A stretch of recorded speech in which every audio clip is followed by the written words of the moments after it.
This is Hidden Killers with Tony Bruschi. Here now, Tony Bruschi. Here we go. Austin Drummond. That's what we're going to talk about again today. We're going to talk about his relationship to the people whose lives he allegedly took, and his relationship to these other people that have also been charged and arrested in relation to him. What roles did they play? And why? We're going to get into to all of that today. But first, I made an observation earlier, and I looked at this Austin Drummond picture. Does this not look like a guy who would have flirted with you at an Applebee's over a Bartles and James in 1998? Mm-hmm. Yeah. He just has that look. He would have not taken the hints. Like, dude, I'm here with my friends. I'm not. And the thing is, it's happening at like 12:30. It's lunch hour. Yeah. And he's already 7 Bartles and James in. Yeah. The original Bartles and James. Yeah. The wine coolers. The green. Yeah. Yeah. And he's just not taking the hint. And like, you're kind of doing this for those of you watching YouTube, just like, yeah.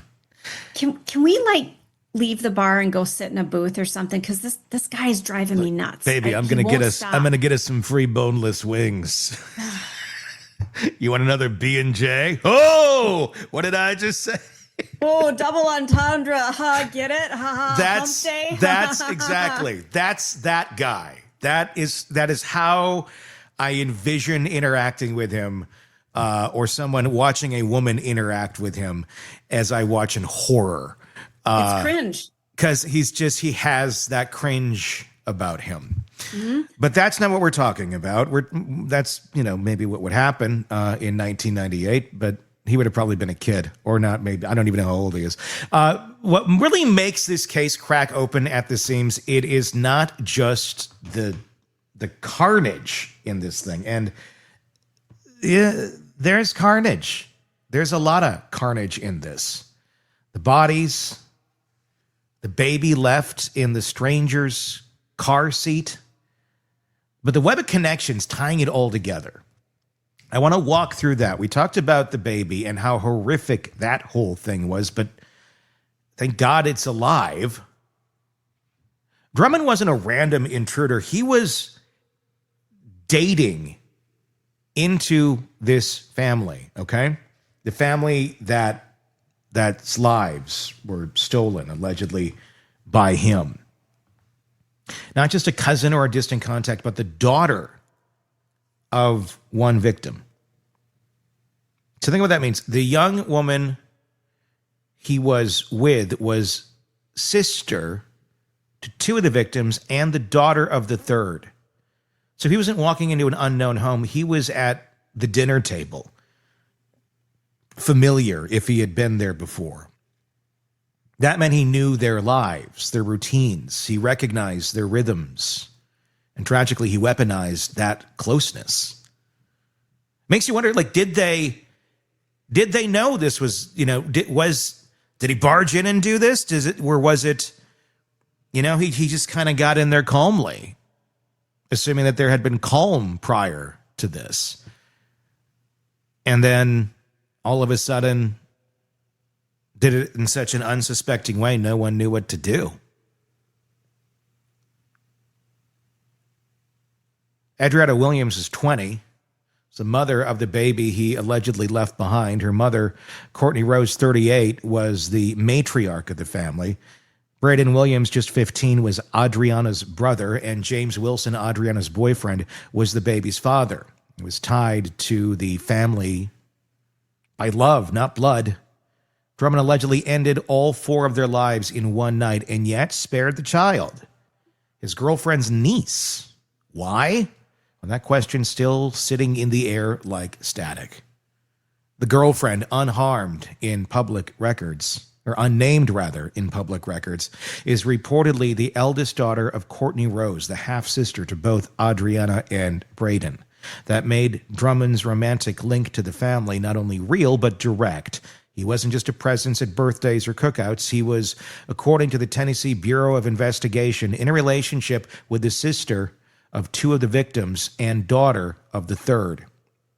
So this wasn't new. It's believed Drummond met the woman while incarcerated during a time when she worked at the Northwest Correctional Complex. She was a corrections officer, and he was an inmate. Gotta say, your picker's off. A little bit. I think anybody that's in there making a choice off of that wheel, why are you even entertaining the wheel?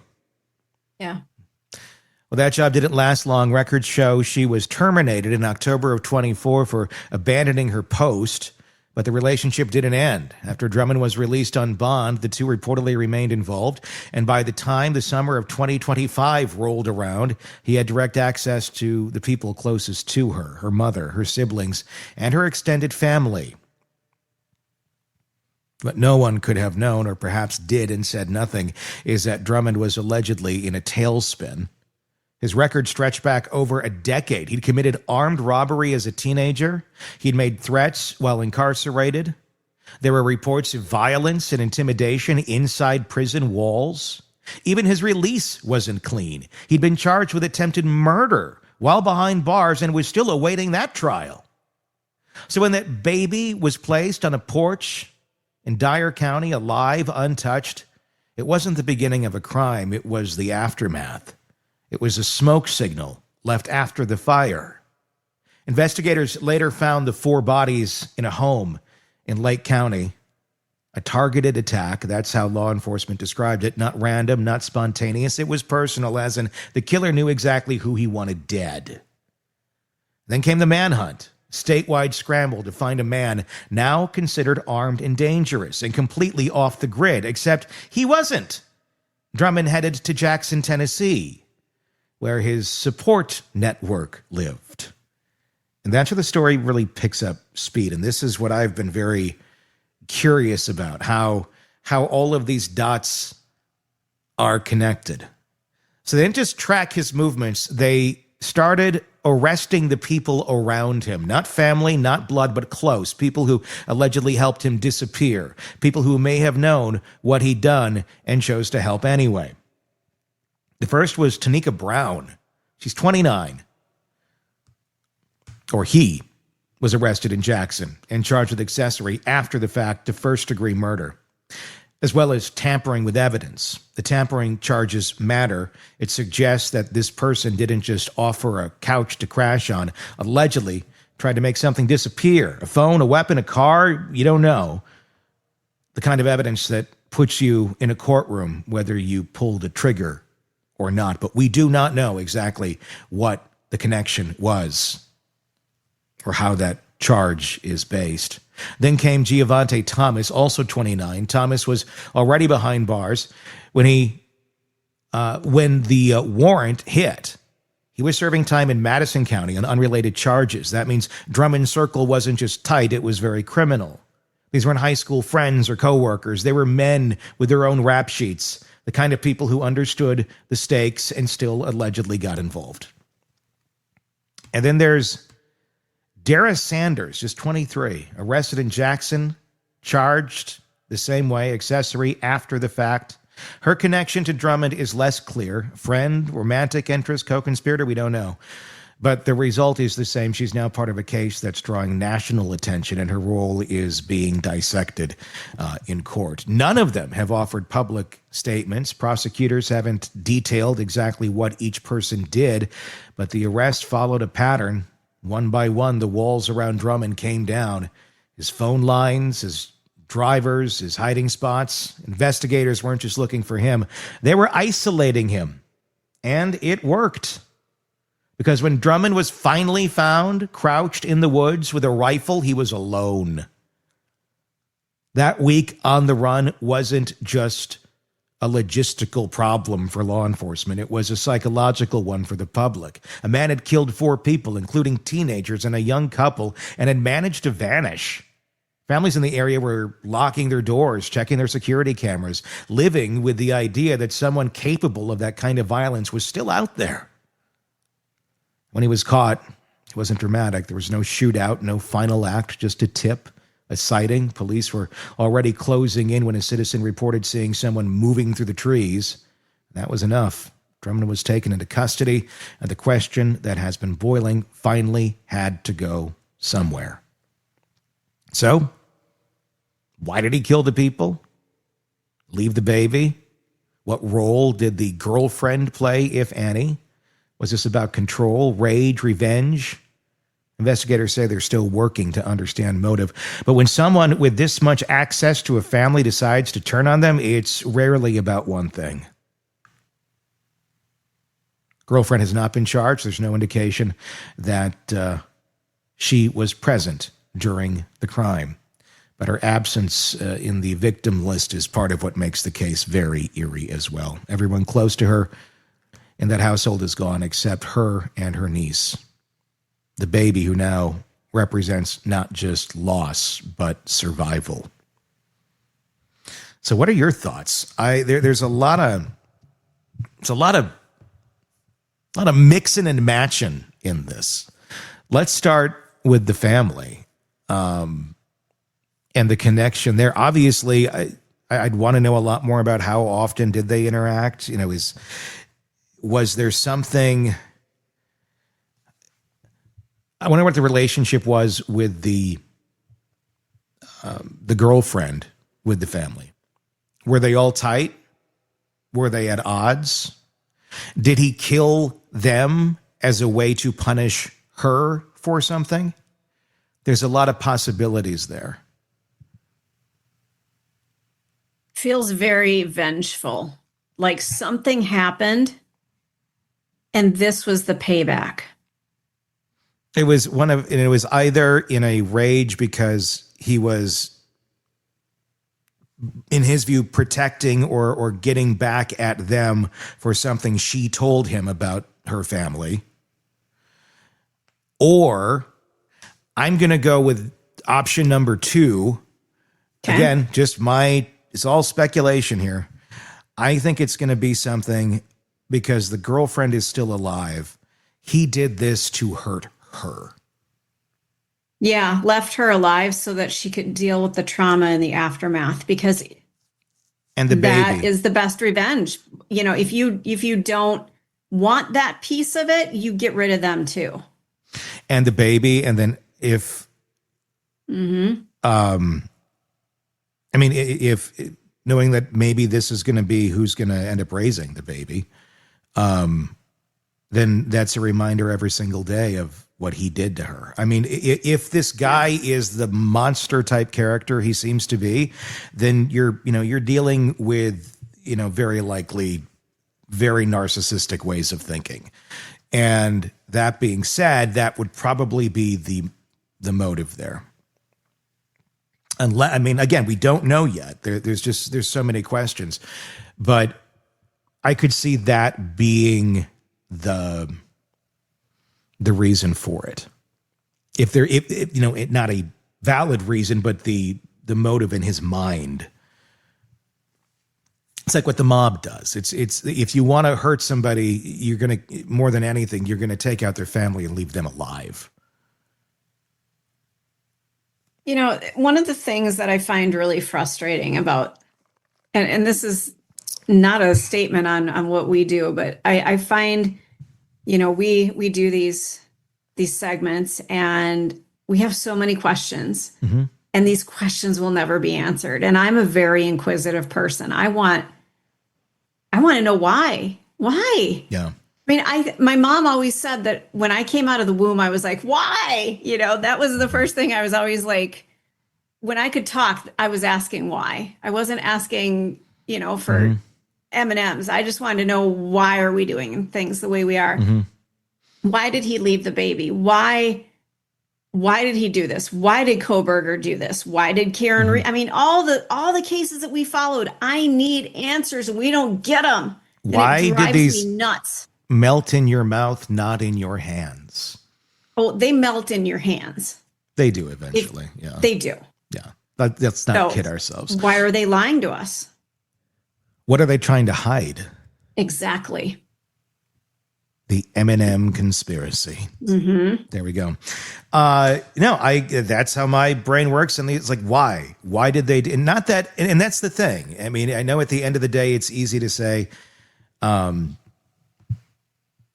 does it even matter? Because once you even do get behind that and you can look through that prism because you've mapped it out so well, okay, I see this and that, and you can see how that thought pattern went. And it still is insane, but you can connect those dots.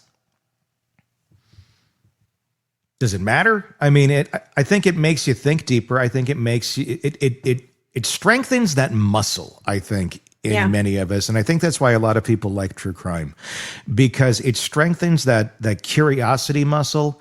And we like it when we're able to find answers to our questions. Relatively, I mean, now ChatGPT can do that now. But before you had to think a little bit. But now, but now that might even like trigger, well, okay, I wonder but I want to know this specific angle. And then you can go ask ChatGPT and you're going to get your question answered.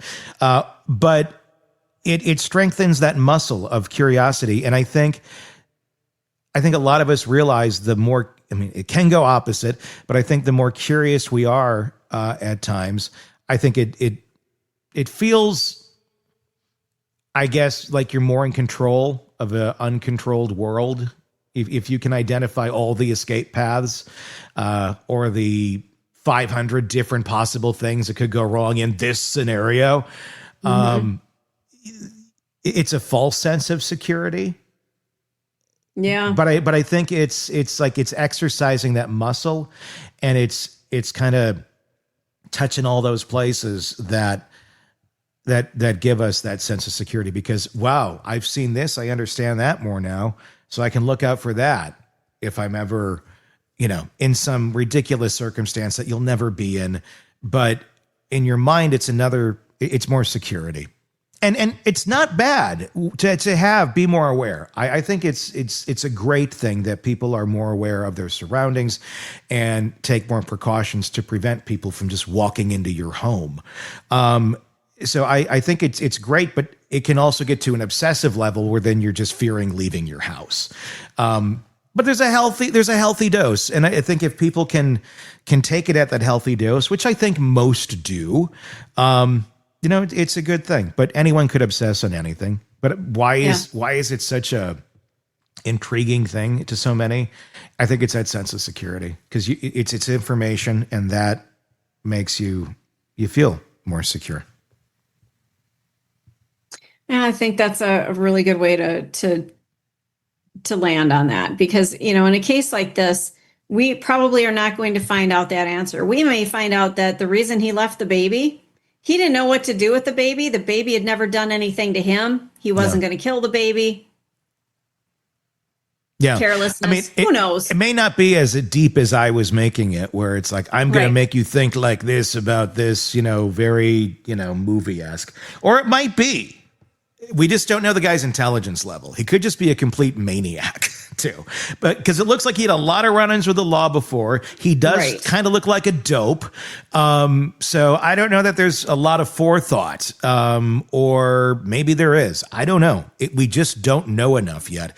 What do you guys think so far? I mean, there's no right or wrong answers to any of this. And as we know information, share it, and we will as well. But do tell us in the comment section on YouTube. If you're not there, if you're listening to the podcast, just search Hidden Killers with Tony Bruschi on YouTube, and you will find us, and you'll find this video as well. So you can comment there as well, and vice versa. If you want to take us on the go outside of YouTube, search the same thing, Hidden Killers with Tony Bruschi, wherever you get podcasts. So, all right, it's a crazy case, and I'm very glad they found him. I'm really curious as to what he's going to plea, and where this goes next. Because, this is a weird one. Want more on this case and others? Then press subscribe now and don't miss a moment of true crime coverage from Tony Bruschi and the Hidden Killers podcast.